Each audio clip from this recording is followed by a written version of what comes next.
Leopoldo López y Carlos Vecchio habrían rogado a Estados Unidos que levantara las sanciones a los narcosobrinos de Maduro y de Cilia Flores. Ajá. Esos mismos que se cayeron con las manos en la masa, ya usted sabe haciendo qué. Con el tiempo, como siempre, salen los trapitos sucios a la luz y esta joyita la suelta nada menos que Juan González, exdirector del Consejo de Seguridad Nacional bajo la administración Biden. Un tipo nefasto, por cierto, pero eso lo desmenuzamos más adelante. Y un detalle que no quiero dejar pasar por alto, qué casualidad que cuando Diosdado habla del New York Times aparece un artículo, precisamente allí, diciendo que no hay conexión entre el régimen de Venezuela y el Tren de Aragua. Decir eso en el New York Times vale una buena cantidad de dinero. Todo para que los más incautos crean que es así, la popular lavada de cara crónica al régimen y también la ignorancia, que es atrevida. Habrá que recordarle a esta gente quién es Tarek El Aissami y que también se pasen por nuestro video de la historia del Tren de Aragua, que se lo voy a dejar en la descripción. Después de lo que usted vio, por cierto, en el programa del día de ayer, ha salido el guerrillero Gustavo Petro con otra cantinflada. Ahora acusa a los Estados Unidos de fortalecer al Tren de Aragua con su bloqueo a Venezuela. Y para quienes no entendieron, lo de cantinflada es incluso un término ya aceptado por la Real Academia de la Lengua Española para describir un personaje que actúa de manera disparatada, que es incongruente y que no dice nada con sustancia. Nos lo decía, por supuesto, para comparar a Petro con el gran Mario Fortino Alfonso Moreno Reyes. Y fuerte caída del Bitcoin y el Ether, las dos criptomonedas más importantes, y ya muchos piensan un anticipo de lunes negro. Veremos hoy lunes qué dice el mercado. Y al final una noticia buena. Qué bien que de vez en cuando se pueda decir algo positivo. La Vinotinto Sub-17 se clasificó al Mundial de Qatar y el video más viral es maravilloso. Comenzamos. Y vamos a arrancar con el particular presidente de Colombia, Gustavo Petro. Ya vamos al tema de Leopoldo y Vecchio. Pero es que el guerrillero ha señalado a los Estados Unidos como responsable de fortalecer a la organización criminal Tren de Aragua con su bloqueo a Venezuela. Venezuela, ahora mismo, en la mira endurecida de la política migratoria de la administración Trump. Petro dedicó el sábado por la noche un mensaje a la secretaria de Seguridad Nacional de los Estados Unidos, Kristi Noem, hace menos de 48 horas. El bloqueo ha lanzado a centenares de miles de jóvenes venezolanos que vivían bien en Venezuela a la exclusión total en barrios y países foráneos. Y de la exclusión solo sale más violencia, como demuestra la experiencia de la violencia colombiana de 76 años, ha asegurado el presidente colombiano. Noem y Petro se vieron las caras el 27 de marzo en Bogotá, en lo que manifestó después la secretaria estadounidense un encuentro bastante tenso. En respuesta, Petro atribuyó parte de la tensión a su falta del dominio de inglés, así mismo como la escucha, y rechazó que hubiera criticado durante media hora a Donald Trump, según lo declaró ayer desde la localidad de Pasto. Después, ya en redes sociales, el presidente colombiano ha indicado que echó mano de la franqueza porque es la base de la diplomacia. Y recuerden ustedes que Petro tiene sus episodios de hacérsela de guapo en Twitter o en X y después lo doman. En su afán de parecer intelectual, Petro ha dicho también que la mentira solo trae guerras, la verdad paz. Le dije mi verdad sobre la experiencia colombiana y la migración. Colombia es el país de 100 años de soledad, que no es más que el habernos matado entre nosotros por 100 años. Por eso la invité a ver el salón de Gabriel García Márquez. ¡Wow! En definitiva, Petro ha concluido que la mejor manera de acabar la violencia del Tren de Aragua es permitir que la juventud de Venezuela pueda vivir en su país, como si la juventud de Venezuela fuera el Tren de Aragua. Tal y como ha ocurrido en Colombia, diciendo él que asegura que aunque todavía falta mucho. Solo habrá más violencia si se encarcelan niños de 14 años o se conduce a la población venezolana en las cárceles de Bukele. El amor acaba la violencia. Kristi, eso lo enseñó Jesús hace mucho tiempo, ha añadido Petro, antes de acusar a Noem directamente de mentir cuando le vinculó directamente con el Tren de Aragua. Me pregunto si el Jesús de Petro será el mismo Jesús de Maduro, el que según Maduro fue perseguido por el Imperio Español. ¿Usted me entiende? También ha dicho, no sé por qué usted dice que dije que tenía amigos en el Tren de Aragua. Nunca he conocido a un solo miembro de cárteles en toda mi vida. Una mentira más grande que el Mar Caribe, considerando solamente el hecho de que este señorito era un guerrillero del M-19, un cártel terrorista en sí mismo. Dije que rompiendo los lazos entre el poder político y los narcos se debilitaría la mafia y que esperaba su colaboración para ello, terminó respondiendo Petro. Qué personaje tan grandilocuente, ¿eh? Ahora vamos a lo gordo. Juan González, quien fue clave en las negociaciones con el régimen de Nicolás Maduro, explicó los altibajos de la política estadounidense hacia Venezuela entre 2021 y 2025. Durante su gestión, buscó un equilibrio entre la presión y el diálogo, liderando un acercamiento en 2022 que incluyó una visita a Caracas junto a James Story y Roger Carstens para negociar con Maduro tras la invasión rusa a Ucrania. El objeto era alejar a Venezuela, según ellos, de Rusia y lograr avances democráticos como elecciones libres a cambio de aliviar las sanciones. Punto muy clave. González destacó, inicialmente hubo progresos, como la reanudación de conversaciones en México y la liberación de los Citgo-6 en 2023, esto tras flexibilizar sanciones petroleras. Sin embargo, el régimen incumplió los acuerdos, como el de Barbados en 2023, al mantener inhabilitada a María Corina Machado y reprimir a la oposición, lo que llevó a Estados Unidos a endurecer su postura. Para 2024, tras el fraude electoral del 28 de julio y la represión subsiguiente, la más grande de la historia, Biden reconoció a Edmundo González Urrutia como presidente electo, pero la estrategia no logró desplazar a Maduro, quien, por supuesto, terminó robándose las elecciones y juramentándose el 10 de enero. Criticó la falta de coordinación interna en Estados Unidos, señalando que el Departamento de Estado y el Departamento del Tesoro a menudo tenían agendas contradictorias y admitió que subestimaron la capacidad del chavismo para resistir sanciones mediante economías ilícitas y aliados como Rusia y China. González también defendió que las sanciones no fueron el único factor en la crisis venezolana, apuntando por supuesto al real factor, la corrupción y la mala gestión del régimen como causas principales de la hiperinflación y el colapso económico, contrastando por supuesto con países como Cuba e Irán que enfrentan sanciones sin devaluaciones tan extremas. Sin embargo, dentro de esa entrevista, después de haberse echado flores y por supuesto adornar que colaboró con el régimen de Maduro durante la administración más permisiva que se haya visto con el chavismo, ha soltado este pequeño detalle. Es importante subrayar que no negociamos la política de sanciones con la plataforma unitaria. Lo hicimos así para protegerlos y también porque las decisiones sobre las sanciones son competencia exclusiva del gobierno de Estados Unidos. Dicho eso, hubo momentos en que no coincidieron con nosotros sobre el ritmo o el contenido de dichas medidas. Pero aquí en este pedazo subrayado está lo molar. También quiero aclarar la decisión de levantar sanciones a Eric Malpica. Esa propuesta fue planteada inicialmente por la propia oposición al embajador Jim Story y luego la discutí durante un desayuno con Leopoldo López y Carlos Vecchio, quienes expresaron su respaldo. Por eso, me sorprendió cuando después criticaron públicamente la decisión, pero los antecedentes están claros. A buen entendedor. Finalmente reflexionó que la política de Biden buscó, según él, una transición negociada que obviamente no se materializó y que la llegada de Trump en 2025 con figuras como Marco Rubio podrían marcar un retorno a la máxima presión sin garantías de éxito, dejando a los venezolanos como los más afectados por un juego geopolítico estancado.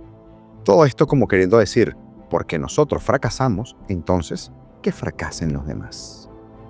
Nada nuevo en la villa del Señor con respecto a la falsa oposición, pero una declaración más que vuelve como siempre a demostrar por qué es que no se ha salido del régimen, por qué ha sido tan difícil derrocar al chavismo y pulverizar su sistema delincuencial. Y ya vamos a la noticia feliz, pero antes.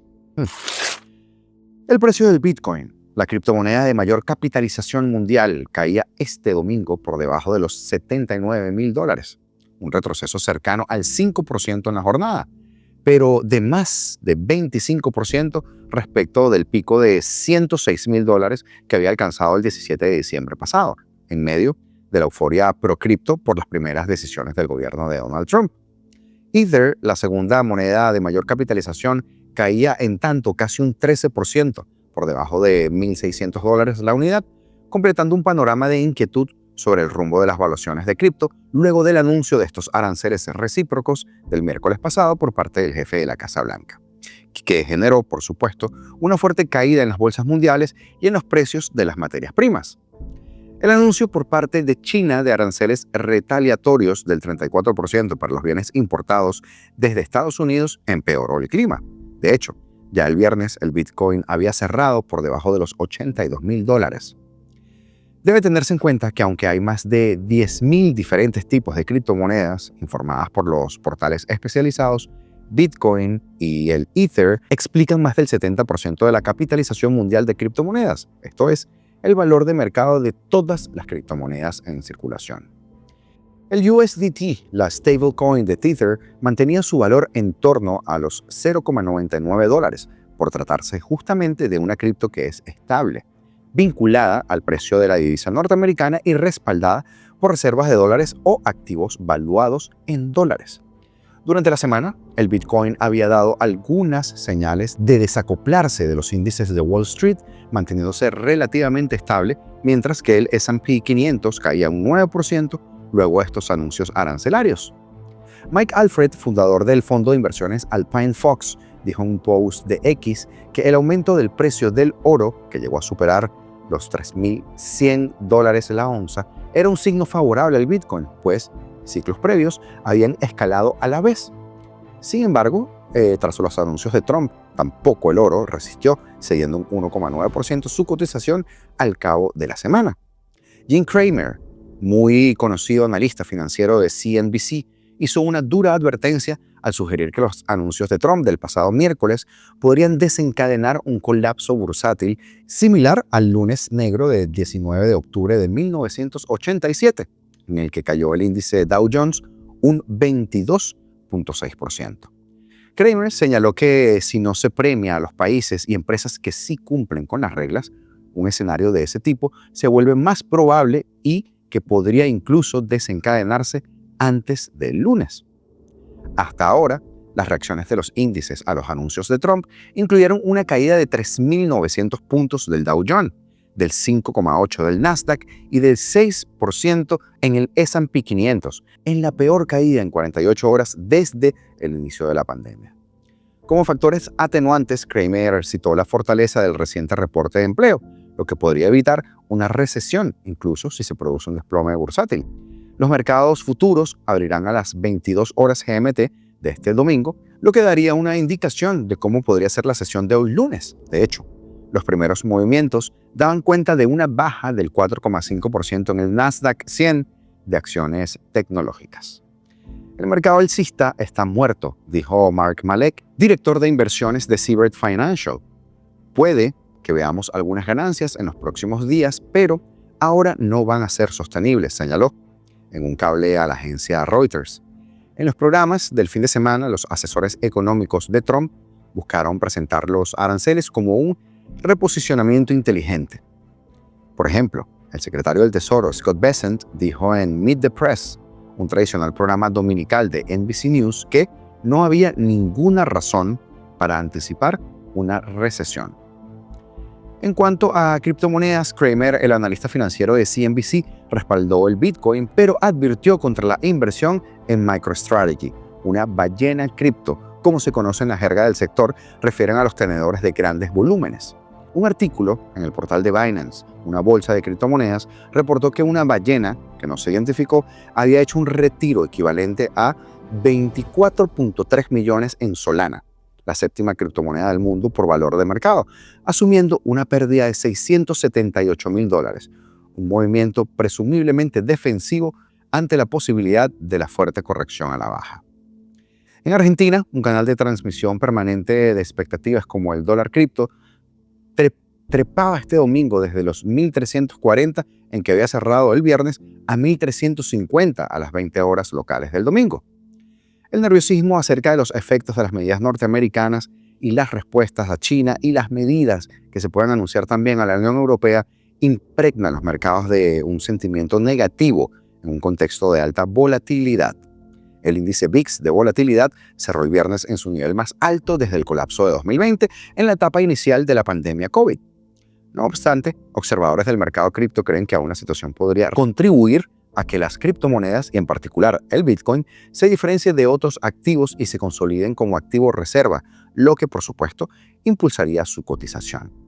El Bitcoin tuvo un año espectacular en 2024, cuando su cotización aumentó más de 130%, y un momento estelar a fin de este año, tras la victoria electoral de Trump. Y en las primeras semanas de su gobierno también se comportó muy bien, en las que emitió claras señales a favor de las criptomonedas, contrariamente al espíritu de regulación, por supuesto, más apretada del gobierno de Joseph Biden.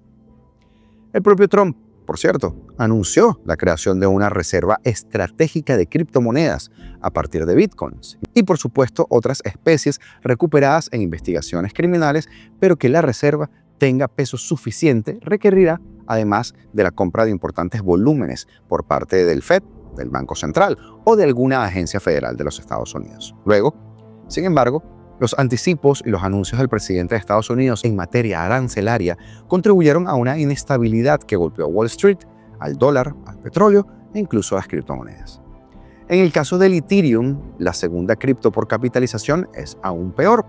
Su precio en dólares cayó más de 50% en los últimos 12 meses, pérdida superior a la de un billete de pesos argentino guardada en un cajón, que en dólares no se devalorizó tanto. En todo caso, la visión del gobierno de Estados Unidos estaría en particular a favor de las stablecoins, esto de las monedas estables y atadas a la divisa norteamericana, en la medida que éstas contribuirían a reafirmar e incluso a expandir el poder del dólar. Ya veremos qué pasa en las próximas horas del día de hoy y cómo se comporta el mercado. Y les traigo esta noticia porque sé que muchísimos de ustedes están en el mercado de las criptomonedas. Brasil y Venezuela clasificaron este sábado a las semifinales del Sudamericano Sub-17 de Colombia y, por lo consiguiente, obtuvieron su cupo al Mundial de la categoría, que se disputará este año en Qatar, mientras que Ecuador y Bolivia buscarán su pase a la Copa del Mundo en los playoffs y Uruguay quedó eliminado. La Vinotinto, señores, juvenil, empató 2-2 con la Celeste al minuto 95 y logró así la clasificación a las semifinales, un resultado que, por supuesto, sacó a los uruguayos de los playoffs y los eliminó del torneo. Un golazo, además, de empate. Uno de los jugadores de la selección, dirigida por Osvaldo Vizcarrondo, se acercó a las gradas del Estadio Jaraguay de Montería para abrazar emotivamente a su madre. Ambos se fundieron en un caluroso abrazo con lágrimas en los ojos por el logro obtenido. Se trata del defensor Juan Boyer, quien no tuvo minutos en el juego de este sábado, pero festejó como suya, como de un equipo, por supuesto, su clasificación histórica al Mundial de Qatar, que se jugará en noviembre. «Mamá, lo logramos, nos vamos al Mundial», le dice el joven de 16 años a su madre mientras lloran abrazados. Mírelo usted.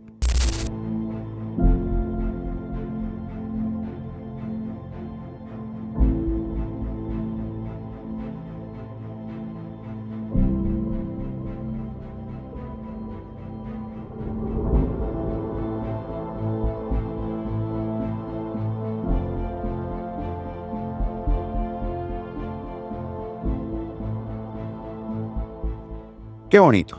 Ojalá y más pronto que tarde esté yo por aquí dándole más noticias de estas y menos de las que siempre damos, en donde solo se ve el resultado de los 25 años de calamidades con las que el chavismo destrozó a nuestro país. Un país realmente hermoso. Saludos especiales el día de hoy para Johnny Colmenares, quien se ha hecho miembro del canal, algo que nos ayuda mucho a seguir con esta labor, y a Rodney Márquez, por su parte, por también hacer su aporte a través de los Super Thanks. Gracias, chicos, por su generosidad. También a Jesús Primera y, por supuesto, a todos y cada uno de ustedes por invertir su tiempo en mirar nuestro contenido. Si eres uno de los que ve este canal por primera vez, o si nos ves frecuentemente y te gusta lo que hacemos acá, y no lo has hecho, no te has suscrito, este es el buen momento para hacerlo. Ayúdanos a seguir creciendo día a día y llevarte estos pequeños análisis e información a tu televisor, a tu móvil, a tu celular, tableta, pantalla, como le llames. Además, dale like y comenta si te gusta y compártelo, porque juntos somos más fuertes y mientras más seamos en esta comunidad, más fácil será que todo el mundo nos escuche. Como siempre les digo, señores, libertad o nada. Esto es